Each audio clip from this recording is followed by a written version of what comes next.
Sí. Bueno.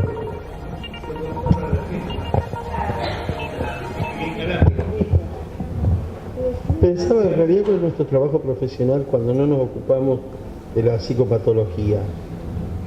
Porque este análisis que estás haciendo pareciera que tiene un campo y después hay otro donde se desarrolla una práctica profesional de consultorio. Sí, bueno. Ah. Hola, ¿qué tal? ¿Cómo estás? Me gusta. ¿Puedo jugar un poquito? Porque sí.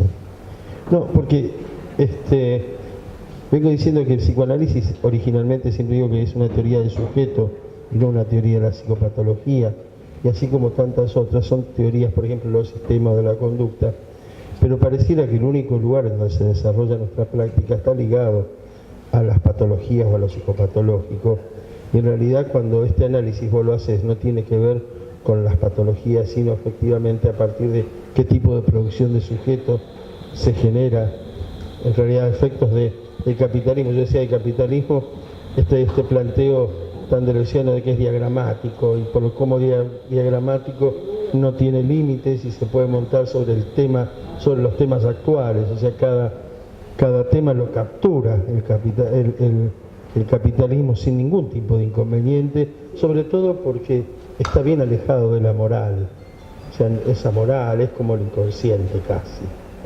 Y entonces,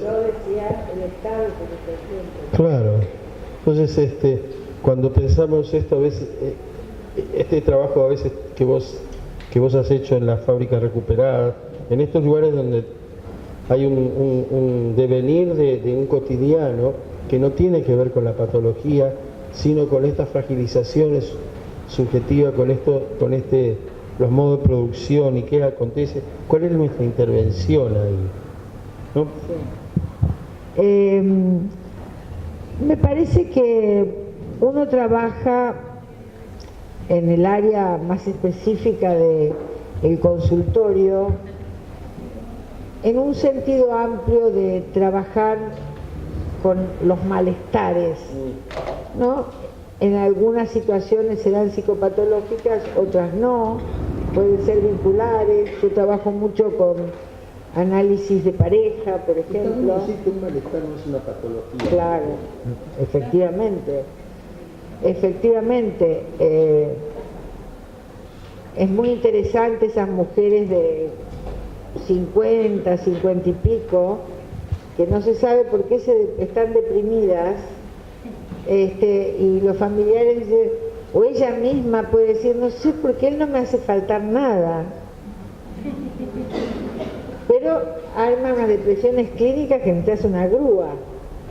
Mirá que yo remo, pero no sé, porque mis hijos están muy bien, él siempre llega puntual a la noche, hay que saber cuidar la agenda cuando andan por ahí. Entonces, claro, porque hay un malestar que ella no puede ubicar, ¿no?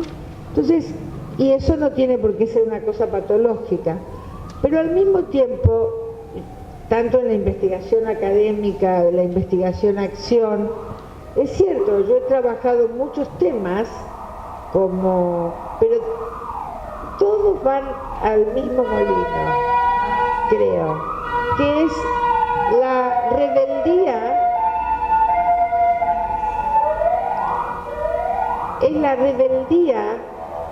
frente a una idea de psiquismo que es pura interioridad.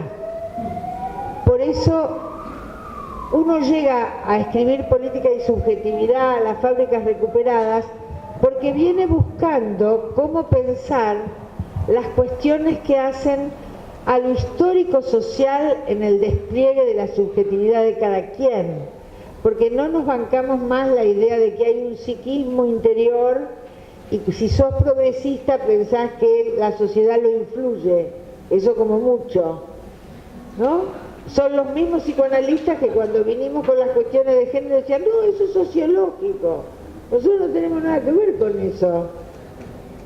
Si los mandatos de género son aquello que impide que el sujeto de deseo advenga para hombres, para mujeres, para perros, para cualquiera, porque los perros también tienen subjetividad y los gatos. Entonces, ¿cómo? No, lo digo en serio. ¿Cómo poder pensar que las problemáticas de género pueden estar afuera de la escucha analítica? Los sufrimientos de género no necesariamente son psicopatológicos. Cuando un varón no entiende por qué ella llora cada rato, y él dice, si estamos lo más bien, él ni remotamente imagina por qué llora ella, pero ella llora. Si no te hice nada, dice él, es cierto, él no le hizo nada, pero ella llora. Ella llora. Y porque las mujeres son así, viste, llorona. Entonces, vos viste cómo son. Bueno, entonces, todo esto que nosotros acá lo hacemos en chiste, son dramas terribles.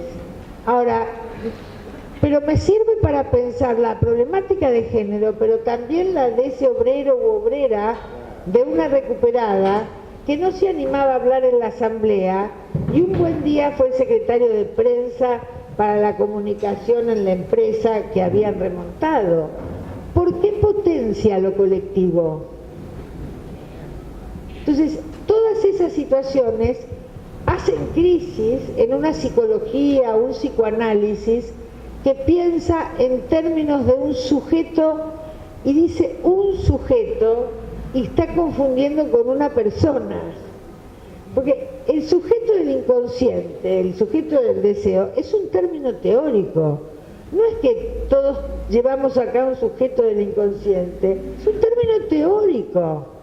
Y es el sujeto porque es una operación ideológica que hay que pensar en términos de lo uno.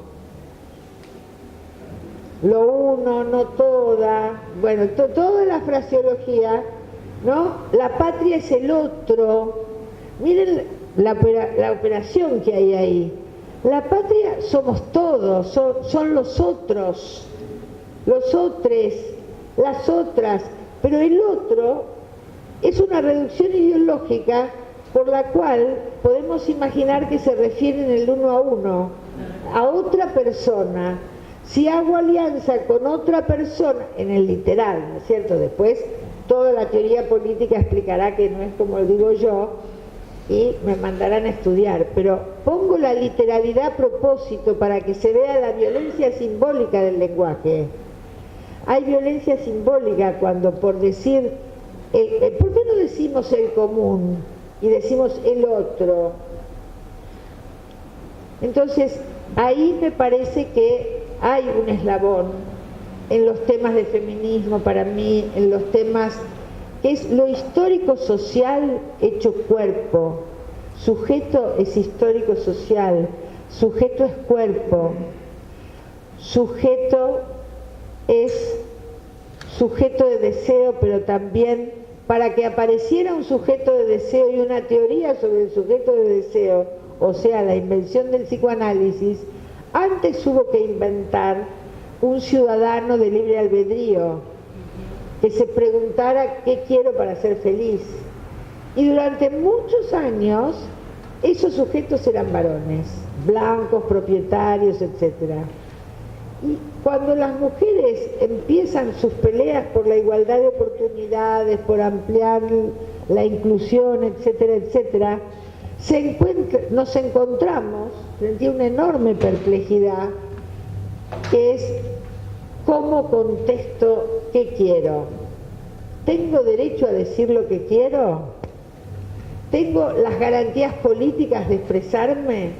¿Tengo que disimular lo que quiero porque no me animo?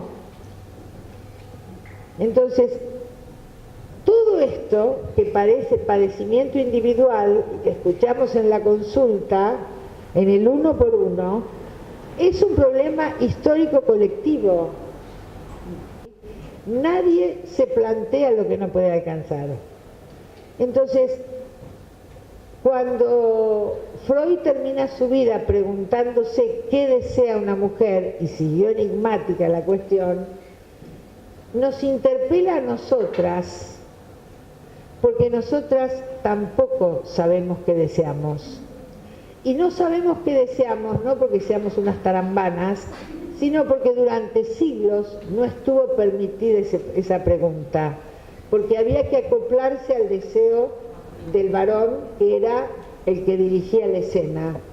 Entonces, hay que hacer un rápido ejercicio de descubrir qué deseo y luego ver si es posible y no vulnera a otros. Porque si cada cual hiciera lo que desea, estaríamos en el todos contra todos del Leviatán. Entonces, también es una urgencia política que la muchachada joven, que las chicas, que las chiques